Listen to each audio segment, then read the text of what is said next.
This AFC Divisional Round Playoff Picks edition of the Sports Gambling Podcast is presented by WynnBet. WynnBet is now live in Arizona, Colorado, Indiana, Louisiana, Michigan, New Jersey, New York, Tennessee, and Virginia. From boosted same-game parlays to live in-game odds, WynnBet has what you need to win. Sign up today, bet 100, get 100 at sportsgamblingpodcast.com/WynnBet. That's sportsgamblingpodcast.com/WYNNBET. State restrictions apply.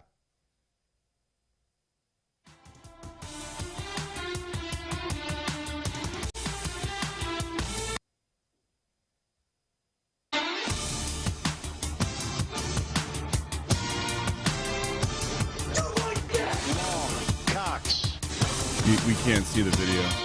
He's one of those guys who It's not going. Now we're good.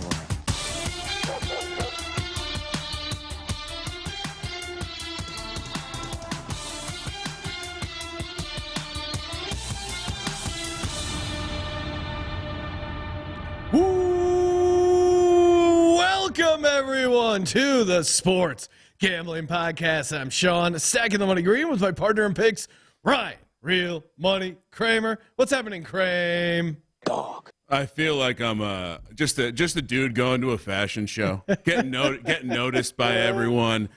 Talk of the town. Football is the talk of the town. But more importantly, again, shout out to, is it homage or homage or whatever CJ was saying? Shout out to them, because these turned me and Sean into sexy bitches in Vegas. Near a sports book, we're sexy bitches. It really, I've never been walking around and had so many people want to start conversations just off these jackets. Sportsgamblingpodcast.com/homage. But, well, especially with Ryan. I don't know if these Giants fans were in the witness protection program. Couple gumads. They had to lay low for a decade. I haven't seen so many people mention the Giants to Ryan walking around, literally like getting in the cab, getting out of the cab. We've had 5 different people come up to him and go, the Giants, they're in the playoffs. I feel like I'm in Fight Club. Dudes just walking by, go Giants, go Big Blue. We'll see. Now and I'm like, oh, all right. That's how I live my life. Every day, almost out of the year, I'm wearing some sort of Eagle stuff. And even in LA or wherever we're traveling, Vegas, I always walk by, get a go Birds, regardless of how the team is doing, bad or good. People are always in on the Eagles. But Ryan, it seems like the Fairweather fans, are you embracing the Fairweather fans as a Giants? You've had some moments. You put yourself in the transfer portal, if I recall correctly, at one point, dealing with the Giants and Joe Judge. I mentioned that A, the locker was never cleared out. B, social media was never adjusted. Was just taking a look because I'm an objective guy who likes to analyze stuff. That being said, I didn't hear you saying all rise a couple years ago, Fairweather fans, when I was walking through the halls of Vegas. I didn't hear you talk about how exciting Daniel Jones looks. Danny Dimes back then when Pat Shurmur was unleashing him against the Bucs in that first win. I didn't hear those people then. Jason Garrett giving shout-outs to his boy DJ. Daniel Jones on the broadcast in Football Night America was pretty great. And maybe he has a really amazing sense of humor and he knows how funny it is for him to compliment Daniel Jones, or maybe he's just completely let's not forget, he's an Ivy League private school pussy. Ivy League ginger. That's all you need to know. And for this man to be touted as, hey, we're going to go to the halftime break where we're going to hear from our experts. He's literally the reason people don't think Daniel Jones can do it in the NFL. Jason, watch the tape. Pat Shurmur had a little bit going. Maybe not the right system, but Jason Garrett came in and just shout out to other podcasts, Talking Giants, but war crimes from Jason Garrett. That's all there is to it. So, yeah, the Fairweather fans can help push the vehicle if we need a push. Perhaps they can go get their shine box. Come Saturday when the Eagles take them down. If my shoes need shining because I'm a sexy bitch in Vegas, then they can shine my shoes. But, yeah, I mean, I appreciate the attention like anyone else. But it does feel like they weren't even there like 8 weeks ago. No. No, they weren't. I didn't see anyone else celebrating with me and When Terrell. the Giants finished 4-5-1, it was an empty Sean.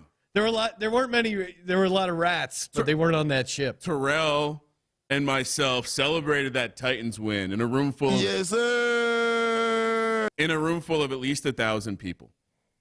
No one else was as excited. There weren't these people going around like, yeah, go Giants. So, yeah, I don't know. I do believe Terrell bet against the Giants week 1. No, he didn't. We celebrated. It was he might have done the mental hedge. No, yeah. I don't know. Anyway. We'll have to go back and check. We are actually doing, you may not be able to tell because of all the NFC talk. We're actually doing the AFC Picks podcast. We're broadcasting live here from the Blue Wire Studios at the beautiful Wynn, Las Vegas. Hey, if you want to bring the Wynn Las Vegas to the palm of your own hands, all you got to do, go to sportsgamblingpodcast.com/WynnBet, sportsgamblingpodcast.com/WYNNBET. Today is the last day to win a VIP trip for the big game to actually here, Wynn Las Vegas. All you got to do is sportsgamblingpodcast.com/WynnBet. Sign up for WynnBet if you haven't already. And if $100 in parlay wagers, you get 2 entries. $100 in a straight bet, you get 1 entry. So you bet both of them. You can get 3 entries into the grand prize drawing. Again, 2-night stay at the Wynn Las Vegas. Tickets for 2 to the big game celebration on Sunday, February 12th, 2023. The big game. And a $1,000 free bet. Second prize plus a $100 free bet. sportsgamblingpodcast.com/WynnBet to get started today. Offer subject to change. Terms and conditions at WynnBet.com. Must be 21 or older and present in the state where playthrough WynnBet is available. If you're someone you know has a gambling problem, call 1-800-522-4700. And of course, we will be in a state that is a WynnBet state for Super Bowl Media Week. We are going to be at the Super Bowl broadcasting live all week. And we even have a live show that everyone can come out Friday at the Ainsworth. Details are still being hashed out. But again, if you are going to be out in Phoenix for the Super Bowl, or if you live in Phoenix, or you and the boys want to take a road trip, come say hi, crack some cold ones. We will be there all week doing shows. It's going to be a hell of a time. Yeah, what's the rule? We buy a drink for every 50 miles you travel? I like that. I'm down for that. Every 50 miles. Malcolm, you can't come. Yes. Malcolm's not allowed to show up. That'd be tough. Oh, God. Yeah. Nautical miles do not count. Yeah. We always round down with the nautical miles. So a lot to get to even before we start breaking down these games. I mentioned this in the studio, Ryan. I kind of forgot to talk about it in the recap episode because it was still, the wounds were still so fresh. San Diego Superchargers charge. So we were all watching the game, the late game Chargers with Decker, a bunch of everyone else. Everyone else cleared out. It's just me and Decker hanging out in the studio. So happy I wasn't there, Sean. It's very tense and uncomfortable. He's talking himself into, hey, at least they're going to fire their coach, which now, unfortunately, breaking news, Brandon Staley is staying on as the Los Angeles Chargers head coach.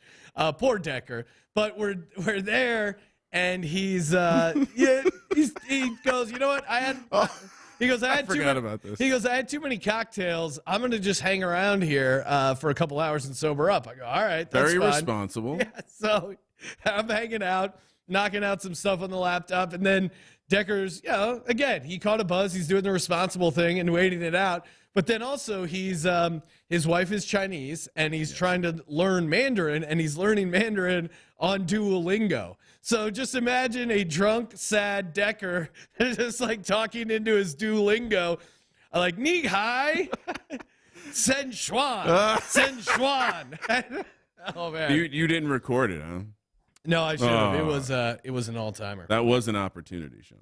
That was a great opportunity. And update. I think I've figured it out, Ryan. There is a lot of debate. What are we talking about? No, everyone wants us to do a bet. Oh, okay. Eagles, Giants. Yeah, okay. Got a lot of good suggestions and $50,000. $50,000. All right, I'm not scared of that. What? 2 Bitcoin? Yeah, 2.5. Yeah. Do you take crypto? We can get this figured out. I think what we do, and this is a shout out to welcome to UAB, had a similar idea earlier on. Friend of the program. You friend of the program, and it got me thinking. We got a ton of great suggestions. For me, the one that I keep driving by the billboard. Maybe that's why I think this is the most fun one.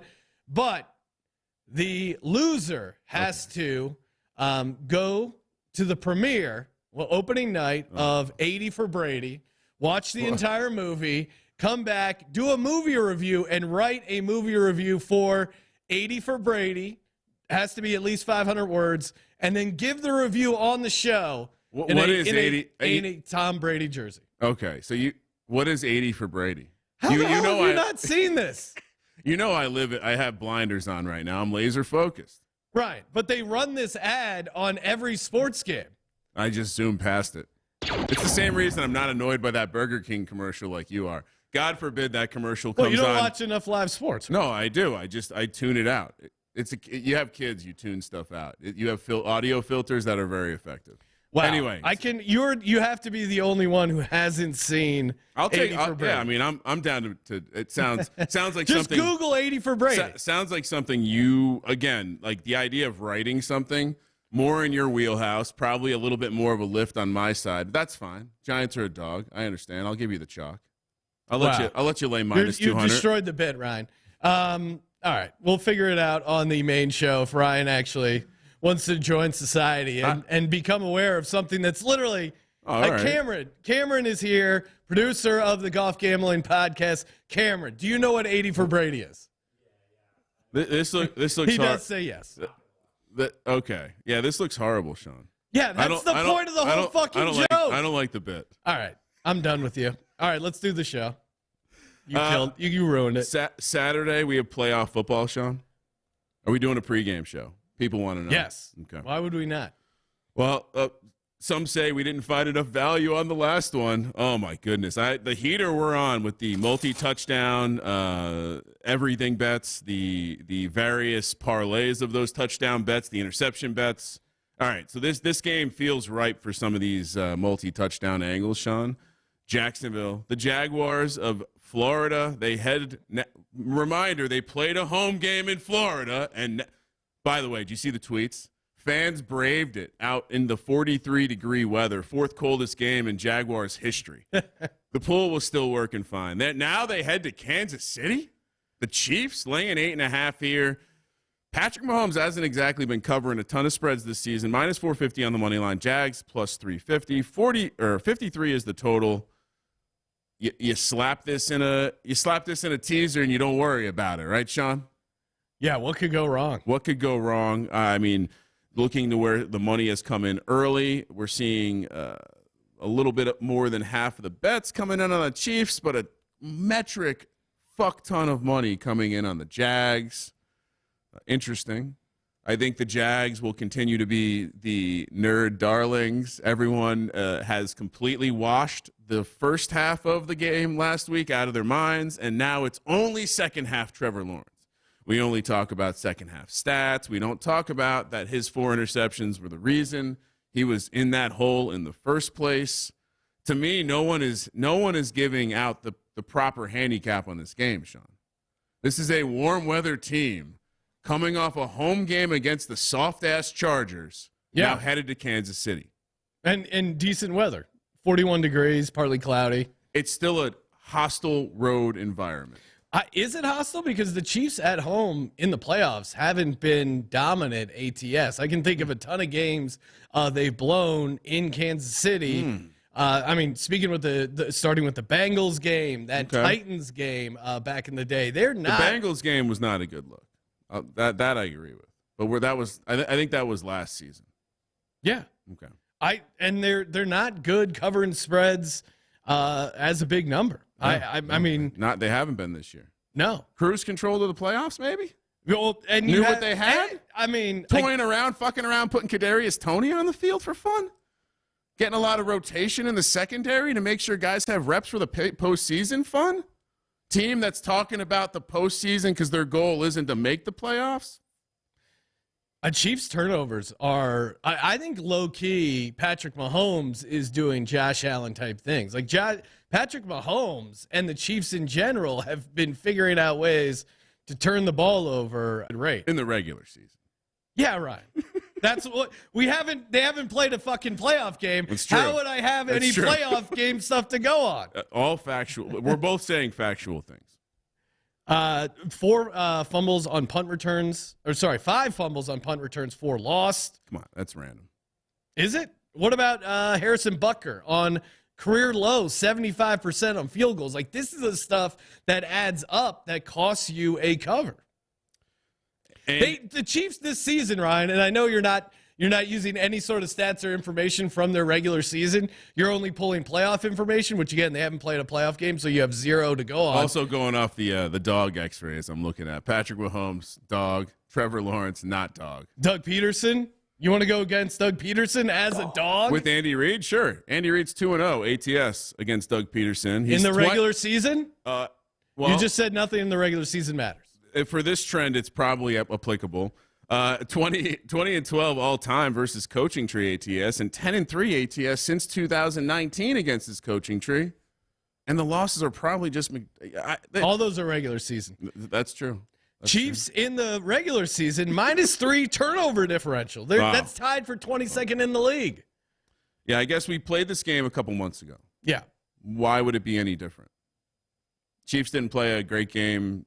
Jags played a pretty solid game. Trevor Lawrence, 2 touchdowns, no interceptions, and they still lost by 10.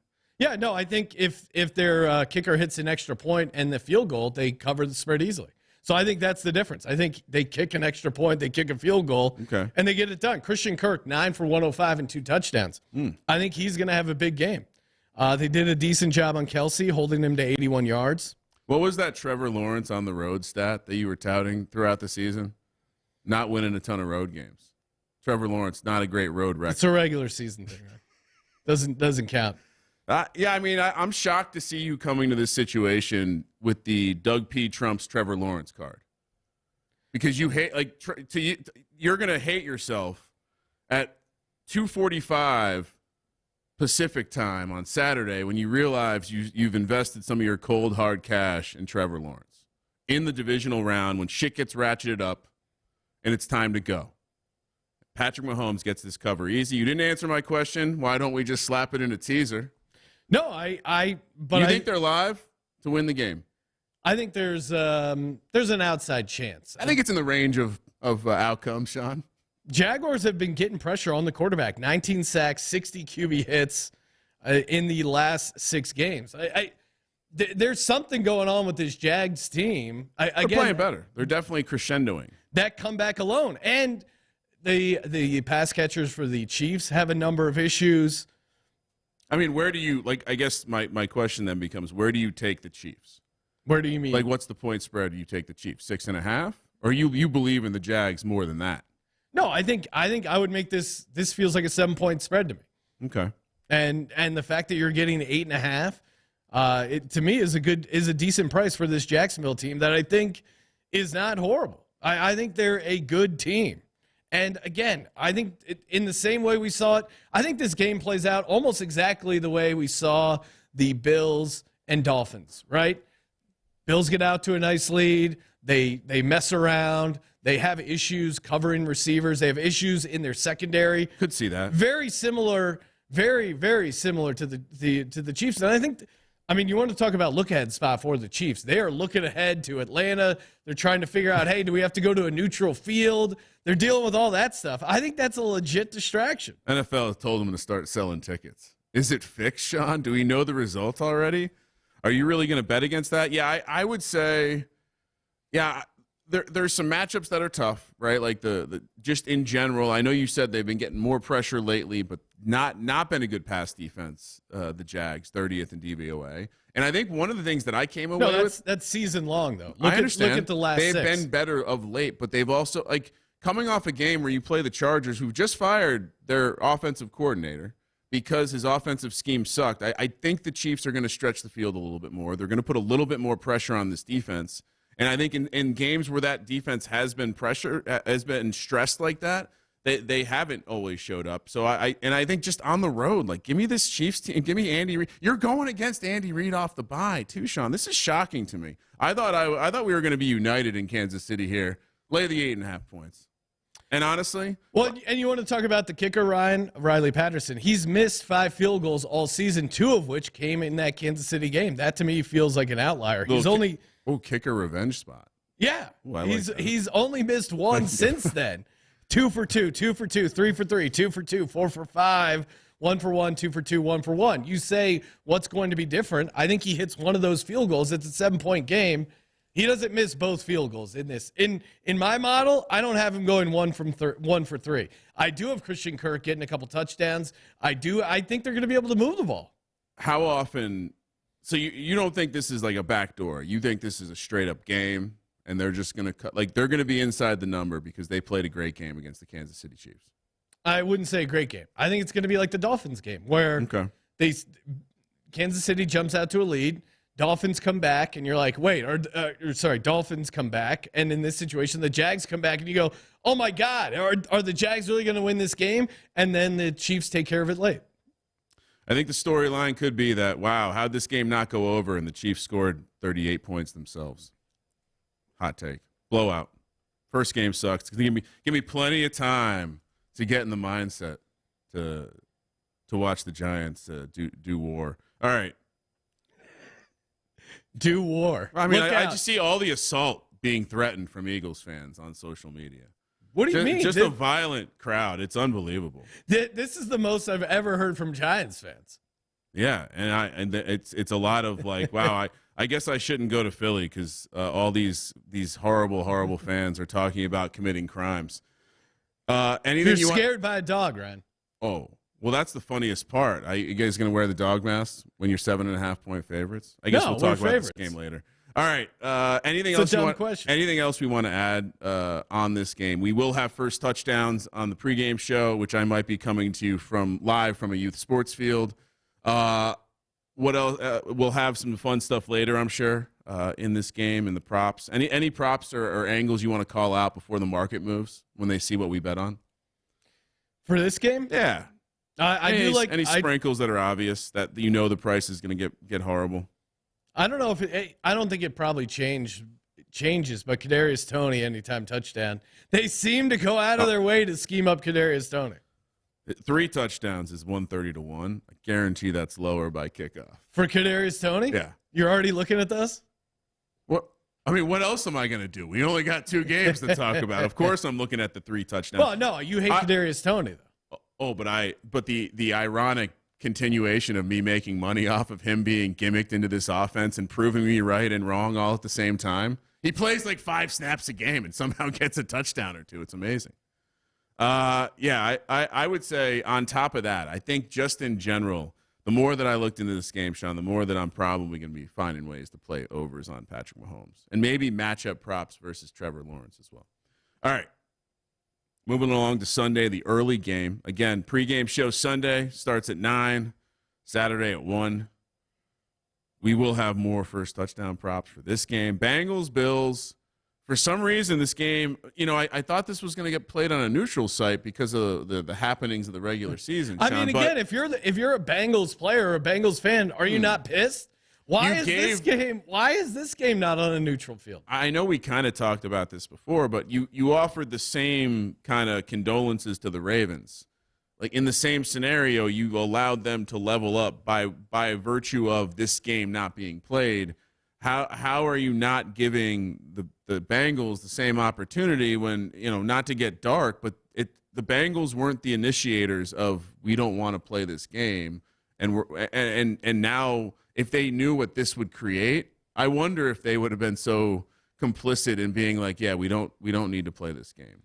That being said, it does seem like I thought the Sharps would be on the Bengals. I think the Sharps might be on the Bills because of their absolute numbers victory against the Dolphins. Doesn't matter. They only won by a field goal because they crushed them in the box score, Sean.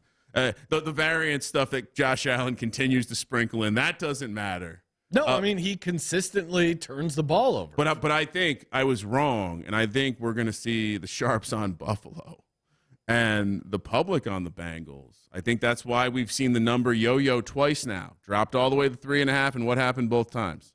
Skyrocketed back up to 5. So, I really want it. I think Josh Allen, they probably win, but I think at 5, how do you not take Joe Burrow? It starts with you take Joe Burrow. You say, okay, there's cluster injuries on the offensive line. Is that okay? I kind of think it might. If there's anyone that can win a playoff game without an offensive line, it's Joe Burrow. I mean, he set the record for most times sacked in a game, in a playoff game, and still getting the win at 8. And the Bills, 7 turnovers. The Titans game was so horrible. Yeah, 7 turnovers last 3 games. This Bengals team, we've seen them go on the road. We saw them go on the road in Kansas City and get a win. They were down big. Again, great example of the Chiefs getting up big and not being able to put away their opponents. I think you look at the Bengals offense. What were the Bengals offense able to do against the Ravens? Not a ton, but they did a lot of quick, short passing. That's how you beat this Buffalo Bills team. And I think the deep shots will be there even. Like, I think they're going to be able to throw on this Bills team. We saw a quarter. Jalen Waddle, if he catches one of those balls, the Dolphins have a chance to win that game outright. Now you're giving Jamar Chase and T. Higgins chances to go up against this Buffalo Bills secondary. Joe Burrow has nothing to lose. And you mentioned the Bengals, like, they have an incredible chip on their shoulder. Joe Mixon had that coin flip stomp celebration. Oh, now he's super pissed. If he scores, oh God help us, he might have a roll of quarters rolled up his sleeve. The Bills sleeve. have played 5 playoff teams this season. I know you don't use the regular season, Ryan, but we can use the regular season. They did not beat any of them by more than 4. Look, a lot of people told me I was being a homer when I said I really. And one more thing, like the Bills' pass rush, it's just not dominant. And I know they're going to be trying out a bunch of backup offensive linemen, but the Bills. Miami was too, though. Yeah, the Bills had 0 sacks on 3rd down versus Skylar Thompson, 16 dropbacks, and Skylar Thompson figured out a way to either get a first down or get rid of the ball. I was widely called a homer this offseason when I said, I wonder what Josh Allen will look like now that the mad scientist, a.k.a. the gerbil genius, is that what you're calling him? Yeah, that is Brian Daboll's new nickname. So gerbil genius. Since Brian Daboll has left Buffalo, we've seen it, right? Halftime adjustments aren't quite there anymore. Josh Allen is back to not being that guy who stays in the framework and makes the right play. We're back to year 1, year 2 Josh Allen, Sean, when we learned about how Josh Allen does Josh Allen things. And the whole league knew it. And he was horrible. And then he took this massive leap because Brian Daboll's a fucking mad scientist. And now it's being validated with Daniel Jones. Daniel Jones turned into Dan Jones in less than a season under the tutelage of Brian Daboll. And is it a hot take to say Josh Allen is withering under the tutelage of private school pussy Ken Dorsey? No respect for the tablet, by the way. I do have a ticket, $100 to win, like, what was it, 25 grand or something on the Giants to beat the Bills in the Super Bowl. Bills have to be there for that to work. Josh Allen is going to lose this game. That's my take. Josh Allen without Brian Daboll is just a man. No S on the chest. He still can run like a madman, but his throws are questionable. And he will absolutely throw an interception because you know what this defense loves to do? Sean, they love to sit back. They're going to sit back in zone. They're not going to bring a ton of pressure. They're going to sit back in the zone. Josh Allen can't help himself. He's going to be jacked up. They're going to trot out. When they had a 10-point lead against the Dolphins, they made 4 throws 25 yards down the field to the sideline. That's how you uncover a 5-point spread. That's how you lose to a quarterback that maybe has more ice in his veins. Joe Burrow doing it without the excellent coaching. We've never seen him under Brian Daboll, so we don't have a reference point. But we know Josh Allen he's regressing. It's like a mineral with a half-life, and it's just eroding into nothing but molecules. I love the mineral half-life reference for our audience because I'm going to be collecting receipts when Brian Daboll turns out to be the reason Josh Allen was considered a GOAT.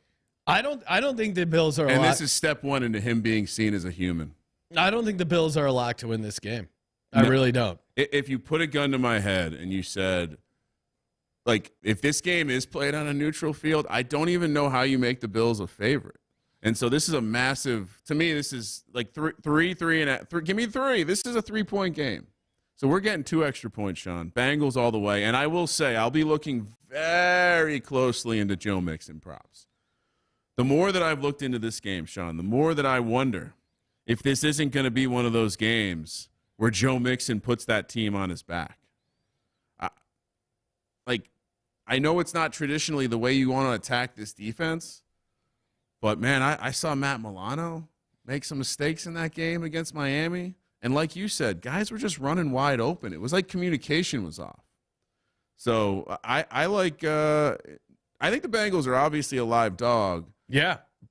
But I think the motivation, I don't think enough will be made of the motivation as to them. Like, they are really screwed. Think about what it's worth to a point spread.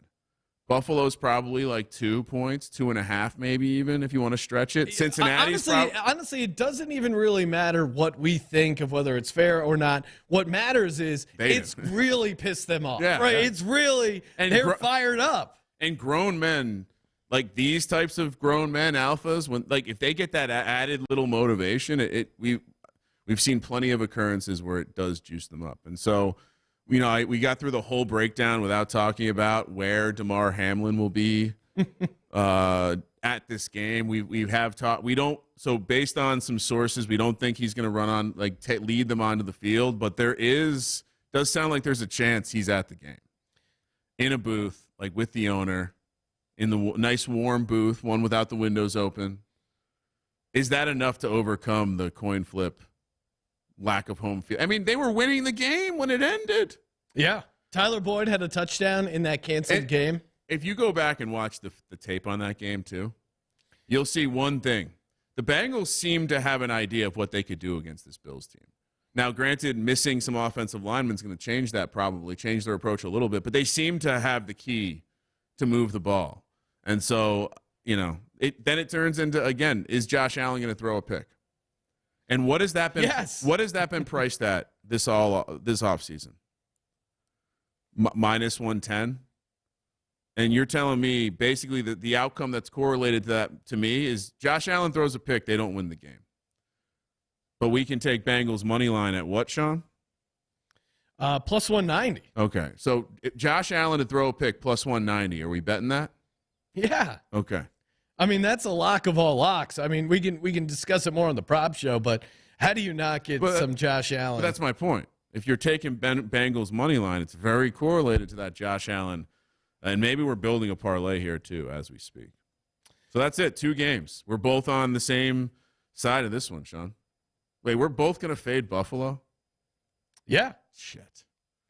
What we're not going to hear the end of this from Zara Bills Mafia, Adam Pelletier. I'm sorry. He's going to remind us about Josh Allen and how big his dick is and how he's an alpha. I just don't. I don't see anything magical about this Bills team and the motivation. I'm a narrative handicapper. Like this Bengals. No, we're not team, handicappers, Sean. You're a narrative guy. I just don't see the Bengals getting blown out. Love the +5. And if I had to take a dog, I'm taking them as well. So let's get to it. Let's talk lock dog. Do you have a win, build your own bet, Ryan? Well, I don't even think you need to get crazy here. I've really – all right, so we at the beginning of the multi-touchdown journey a couple years back, we found ourselves winning a shitload of money when Aaron Jones – we needed 3, and he scored 4 for us, that fabled Monday night. Well, guess who's back to that price? Joe Mixon. And Josh Allen, I don't know. How dare you interrupt me right now? No. Joe Mixon at 3 touchdowns is 50-1, Sean. The people need to know about really? This. I know we're supposed to build a bet, and this was kind of like me going to the sandwich store and just get one of the pre-made sandwiches. But 50-1? Joe That's Mixon, crazy. If you want to be be conservative, 9-1's fun for 2 touchdowns. But the more that I looked, the more that I think they're going to attack them on the ground. I think they're going to. Hey, we got a bunch of backup linemen here. and they're going to think we're going to do quick passing shit. But what if we just run block? These guys are better run blockers than they are pass blockers. Let's go. I think they're going to be able to push the line of scrimmage. And yeah, my official win build a bet. Do we want to just juice it up with the money line? Then it's your win build. Well, then it's Ryan. officially a build a bet. Okay. All right, let's see.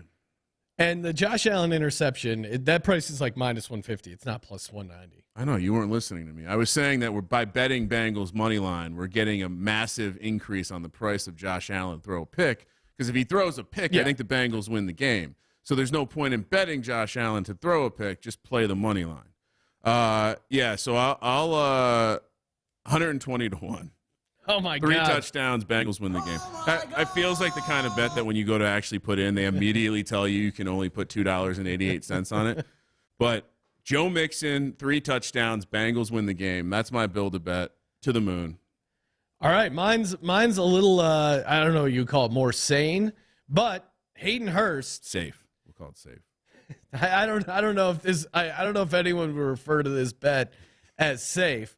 Hayden Hurst, 2 touchdowns. Again, they seem to involve him more and more. He's split out wide a bunch. You would think like, hey, it's Hayden Hurst. They're gonna keep him in the block. But the more I look at it, like, even when they lost their left tackle, they were still having him run a ton of routes. Dick Olson was always so attracted to the guys with dreads flowing out of his helmet. It just, for whatever reason, they looked more athletic to him. Well, I don't know. That's you with white guys with hair coming out of their helmet. No matter what.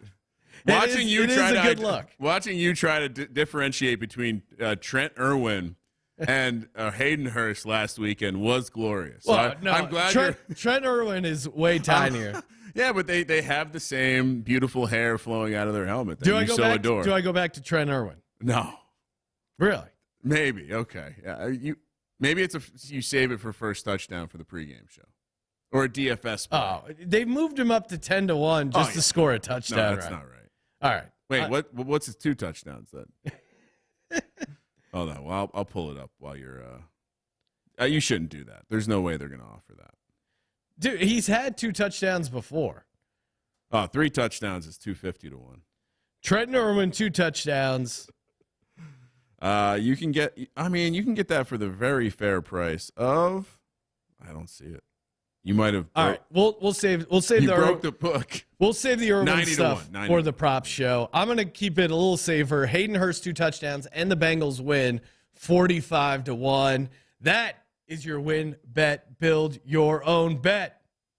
I guess if you did that with Mixon's 2 touchdowns in the money line, it would be like 26 to 1. Yeah. That's not where my juices go. My dog for this game is, of course, Bengals for this episode. Cincinnati plus 190. And then lock Cincinnati plus 5. That's the thing I feel best about, honestly. I know we What is your lock and dog, Ryan? Well, my lock is Kansas City. I think the massive blowout. We'll be looking to the alt lines when they pop open. Maybe we'll build some stuff around just a massive adjusted Kansas City line. Might even do a first half type of. I know we're not supposed to talk about first half. Kansas City first half feels like something I'll be on as well. But I mean, Sean, for my dog, obviously put the Bengals in there, but. We love to talk about. We've kind of pioneered the defensive anytime touchdowns. Yeah. Do we get another one against Josh Allen? It feels like we're playing with fire. I wanted to. Well, you thought Patrick Mahomes might screw around a little bit. Jags only 5.5 to 1, so the books might agree with you. There's some potential there. But yeah, let's scroll down to this game because they're pricing the Bills at 4 to 1, which feels silly. Bengals plus 450. I'm not sure there's any value in that, Sean. No. We're gonna have to parlay it or something. We've ruined it for ourselves. Stay away. We've been. I would like to personally apologize on behalf of Sean and myself for ruining these fabulous anytime touchdown markets. So the lock is the Cincinnati Bengals plus 5 for me. Kramer's on the Chiefs 8.5. Sean, can I give you one more? Sure. When I was grading last week, I saw you double dipped with Tampa. And I wanted to maybe bring that up and say, do we want to double dip with Cincinnati? Yes. Okay. Well, how else would I play it? I don't know. Yeah, I mean, these limited slates. I understand. I should go player You don't prop. have to change anything. It's bad juju to change it now. Yeah, I mean, I did like playing Gesicki as my dog last week. That was a fun big cash. Plus 675. Mike Gesicki, true dog. You want a fun one? If you're a pro Jags, Josh Allen to record a sack is plus 175. Maybe you could do a Josh Allen parlay. Josh Allen to record a sack. Josh Allen to throw an interception. Well, let me see if that's readily available. That's the kind of stuff you don't get elsewhere. This is a artisanal, handcrafted Josh Allen prop bet. All right, let's see. No, all right. Cue the music, Sean. They are not offering Josh Allen. Not all the places are offering Josh Allen interception props right now. Why is that? Why is that? Truth's out there. This is what the sharps bet, Ryan. I'd like to apologize on behalf of Sean and myself for ruining the interception prop market. We're destroying these markets. No apologies will be had here. All right. So, hey, when we come back, we're going live 4:30 Pacific, 7:30 East. We will be talking about the NFC games. YouTube.com/Sports Gambling Podcast. Get in live. That's always fun. Chat was lit. Shout out to the chat. We got Chase in there, 757's finest. Ooh. Jake Paquin, making bacon, coming in all the way from New Zealand. He likes Mixon to score the first and last touchdown, 61-1. We haven't started dabbling yet with the last touchdown. That is really next level.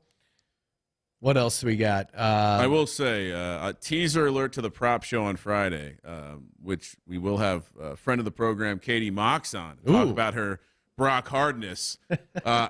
If you're I know people want to know where are we going with the ladder, because the ladder's been pretty successful lately. Again, it's Mixon. Just teaser alert. It's going to be around Mixon. ETN perhaps, but Mixon. Let's go. Thank you for participating in the Sports Gambling Podcast. For the Sports Gambling Podcast, I'm Sean, stacking the money green, and he is Ryan. Excellent show, Sean. Kramer. Let it ride.